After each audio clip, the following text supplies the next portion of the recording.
Naquele tempo, Jesus ergueu os olhos e viu pessoas ricas depositando ofertas no tesouro do templo.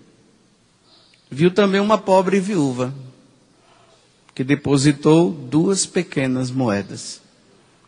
Diante disto, ele disse: em verdade vos digo que essa pobre viúva ofertou mais do que todos, pois todos eles depositaram como oferta feita a Deus aquilo que lhes sobrava. Mas a viúva, na sua pobreza, ofertou tudo quanto tinha para viver. Palavra da salvação. Glória ao Senhor.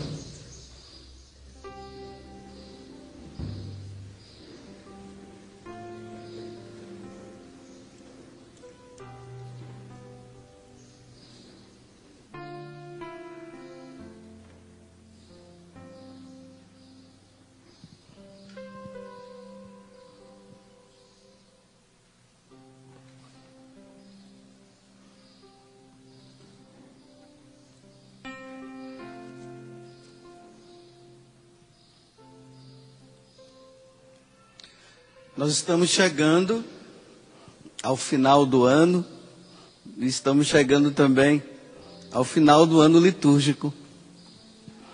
Nesse ano inteiro, desde novembro do ano passado, a igreja colocou nas nossas mãos o Evangelho de São Lucas. Então, em todas as missas, com exceção de alguma festividade, que foi colocado o Evangelho de São João ou outro evangelho, nós meditamos o Evangelho de São Lucas durante todo o ano. Se nós formos pegar agora, porque nós estamos no capítulo 21, que hoje fala da oferta da viúva, o que vem em seguida é a questão do seu retorno, que nós vamos ver a partir de amanhã até no sábado, depois nós vamos entrar no advento, e depois nós entramos na paixão do Senhor, a sua morte e a ressurreição. Mas como nós não estamos na quaresma, a igreja dá uma paradinha. Aí quando nós entrarmos lá na quaresma, principalmente na Semana Santa, aí nós vamos ver essa última parte. Eu só estou fazendo essa introdução para nós guardarmos como o Evangelho praticamente ele termina, porque logo em seguida Jesus vai ser preso. E qual é o ensinamento final que ele vai nos deixar? Jesus coloca essa viúva, uma mulher, além de ser viúva, era uma mulher que é desprezada na cultura judaica daquele tempo, não tinha o valor que deveria ter. Viúva, ou seja, sem o esposo para proteger, e pelo visto não tinha nem filhos. Veja só que situação. Aí Jesus está lá no templo, né? E tem um lugar lá onde se depositava as ofertas.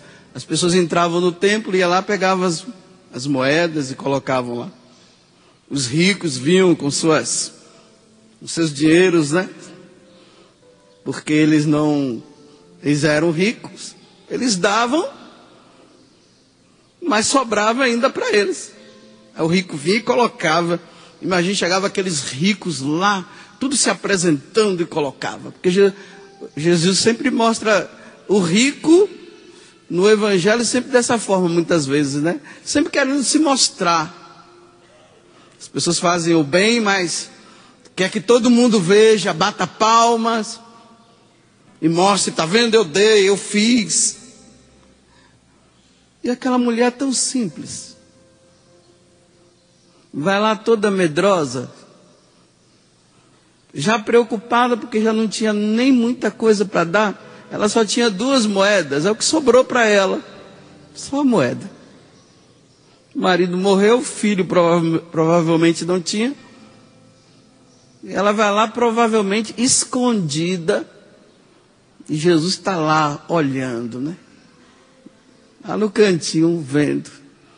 E a mulher vai lá e coloca o que ela tinha. Aí Jesus justifica mais uma vez. Porque todos aqueles no Evangelho que são desprezados, Jesus está sempre do lado. Mais uma vez, não deu nada. Mas ele está dizendo que o que aquela mulher deu foi o mais importante. E ele exalta, glorifica o Pai pelo ato daquela mulher que não tinha nada.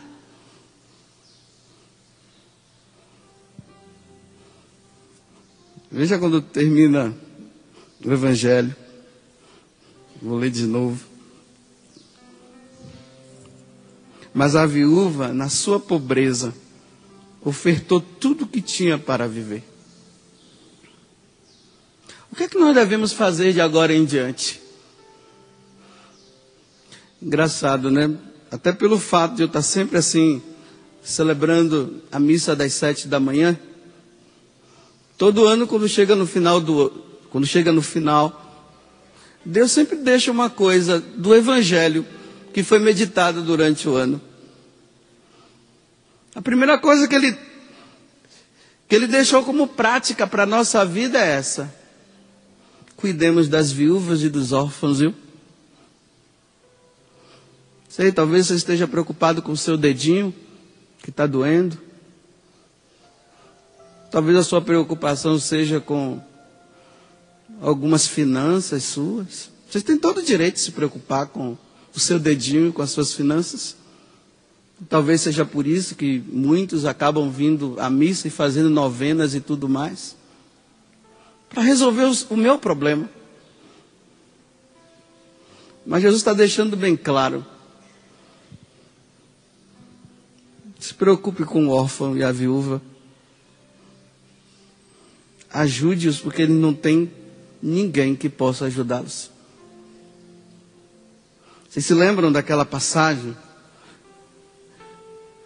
que um doutor da lei, lá no capítulo 10, depois vocês anotam aí, 10, 35 a 38, o doutor da lei pergunta: o que é que eu devo fazer para ganhar o céu? Aí Jesus diz: ame a Deus, cumpra todos os mandamentos. Porque Jesus faz a pergunta para ele: o que é que você sabe? Ele vai respondendo. Aí Jesus disse: muito bem. E Jesus resume: amar a Deus e amar o próximo. Mas a intenção daquele doutor da lei era pegar Jesus. Aí Jesus diz assim para ele pergunta para Jesus: mas quem é o meu próximo? Aí Jesus se lembra da parábola que Jesus contou do bom samaritano? O judeu estava no chão, e o bom samaritano foi ele que cuidou do judeu. E no final Jesus pergunta para ele: quem foi misericordioso? Foi o sacerdote que passou? Foi o levita ou foi o samaritano? Aí ele diz assim: o samaritano teve que admitir. Aí Jesus diz assim: então, o seu próximo sabe quem é? É aquele que está precisando. É o que está sofrendo. É ele que é o seu próximo. Vai lá ajudar. Eu aprendi isso no Evangelho de São Lucas esse ano. Porque eu tenho que me preocupar com as pessoas que Deus coloca na minha frente e que eu preciso ajudá-la. Ensinamento concreto. Recebi o dom de línguas, oro em línguas divinamente, faço belas adorações, mas será que eu estou esquecendo do órfão e da viúva, do meu próximo que precisa? Ou estou só preocupado com os meus problemas? É a pergunta que eu faço. Nesse final de ano, em preparação ao Natal que vamos, e aguardando o Senhor voltar, o que é que eu vou fazer aqui na terra agora que eu aceitei Jesus como meu Senhor? Porque Ele converteu meu coração. Eu parei de beber. Eu bebia e não bebo mais. Eu matava e não mato mais. E agora? Você parou de beber, largou as drogas. Aceitou Jesus e aí? E a viúva está precisando da tua e da minha ajuda. Resolveu seu problema com seu esposo. E aí agora? A viúva e o órfão estão precisando.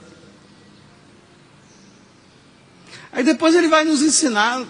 Vou fazer um resumo para a gente relembrar. Você lembra que 10 leprosos foram em busca de Jesus? E só um voltou para agradecer? Vocês se lembram que nós vimos isso durante o ano? Que Jesus disse que nós precisamos voltar para agradecer. Não é somente pedir a cura e ir embora. Depois que recebe a cura não aparece mais. Porque eu não posso mais incomodar o meu Deus, né? Porque tem muita gente incomodando Ele. E eu não volto mais para a igreja depois que eu fui curado. E não agradeço. E Jesus diz assim que quem voltou para agradecer foi quem? O samaritano. Sabe o que era o samaritano?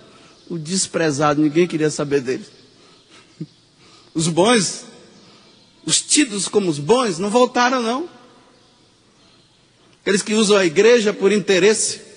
Aí Jesus vai lá e ajuda. E depois vão embora. Depois que Jesus ajudou, vão embora. Nunca mais voltam. Usando o nome de Jesus por interesse próprio. Só o samaritano voltou. Você se lembra no capítulo 18, ele nos ensinou também, do Evangelho de São Lucas, que nós precisamos rezar sempre, sem jamais desanimar. Aí ele contou a parábola daquela viúva, olha a viúva de novo, que foi na casa do juiz, e o juiz não queria abrir a porta, não queria atendê-la, e ela bateu, e disse, que mulher chata, abusada. Tá bom, eu não temo a Deus, ele disse, mas essa mulher me importuna tanto que eu vou ajudá-la agora. E Jesus disse, olha, não deixem de rezar não, está desanimado na oração? Lucas esse ano nos ensinou que nós devemos rezar, viu? Mesmo que não obtenhamos nada, mas preciso rezar. Capítulo 11 diz, os discípulos viram Jesus rezando e perguntaram para ele, ensina-nos a rezar, Senhor. Perguntaram, não, pediram, né? Ensina-nos a rezar. Então, Pai nosso que estás no céu. Se lembram? Precisamos lembrar. Ele também ensinou uma coisa maravilhosa. Quando você for fazer uma festa, não convide os que têm euro, não. E muito menos os que têm dólar. Convide os que não têm nem centavos. Chama na festa que você for fazer. Chama os pobres. Chama os coxos. Chama os miseráveis. Aqueles que estão esquecidos, que ninguém sabe, que ninguém quer saber. Chama eles, convida para sua casa, faz a maior festa, com forró e tudo. Aqui no Brasil não é forró? Faça o maior forró com esse povo. Aí Jesus diz, para quê? Porque você convidando esses, eles não vão te dar nada em troca. Fazer as coisas por interesse, tá vendo? Aí faz a maior festa, chama os ricos e depois, você pode me ajudar? E Jesus disse, não, chame esses que não têm nada, convide-os para a sua casa. Aí no dia que você morrer, eles vão te receber lá no céu. Para não receber nenhum aplauso aqui na terra pelo bem que se faz. Só Deus pode aplaudir. Foi isso que eu aprendi no Evangelho de São Lucas esse ano. Ele me ensinou também uma coisa. Que eu preciso perdoar sempre. Se teu irmão te fez o mal, perdoa. E se ele fizer o mal de novo, perdoa. Aí Pedro diz assim, aumenta a minha fé. Porque realmente, né? O cara te fez o mal, você perdoa. Te fez o mal, perdoa. Te fez o mal, perdoa. Aumenta a minha fé, porque eu não aguento não, Senhor. Até muito perdão. Eu tenho que dar um escapachone, eu tenho que acabar com esse cara. Tem que acabar com ele.